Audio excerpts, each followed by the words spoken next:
आता पाहूया टॉप 9 मोठ्या बातम्या। इंदू परिसरातील स्मारकाची टाळाटाळ सुरू, सुजात आंबेडकरांची टीका, तर देवेंद्र फडणवीस स्मारकासाठी निधीची कमतरता पडू देणार नाही, स्मारक लवकर पूर्ण होईल, उदय सामंतांचं आश्वासन। उपमुख्यमंत्री अजित पवारांनी घेतले सिद्धिविनायकाचं दर्शन, चैत्यभूमीवर बाबासाहेबांना अभिवादन केल्यानंतर बाप्पांच्या चरणी लीन। नाशिकमध्ये फडणवीसांचे हिंदू जनसेवक मुख्यमंत्री म्हणून बॅनर, अशोक स्तंभ परिसरात फडणवीसांचे बॅनर झळकले। बीडच्या आष्टीचे भाजप आमदार सुरेश धस यांचा मंत्रिमंडळात समावेश व्हावा यासाठी समर्थकांचं देवाकडे साकडं, समर्थकांची आष्टीतल्या खंडोबा मंदिरात प्रार्थना। दिल्लीत मतदार यादीतून आपच्या मतदारांची नावं भाजपने हटवली, सर्वाधिक 11,000 नावं यादीतून काढण्यासाठी अर्ज केला।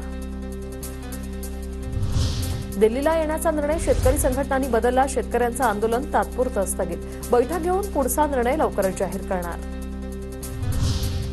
आरबीआयचा मोठा निर्णय, कृषी कर्जाची मर्यादा वाढवली, आता हमीशिवाय शेतकऱ्यांना मिळणार कर्ज, कृषी कर्जाची मर्यादा 1,60,000वरून 2 लाख रुपये करण्याचा आरबीआयचा निर्णय। जिल्हा परिषदेचा 133 कोटी अखर्चित निधी शासनाच्या तिजोरीत जमा होणार, पुणे जिल्हा परिषदेवर ही नामुष्की।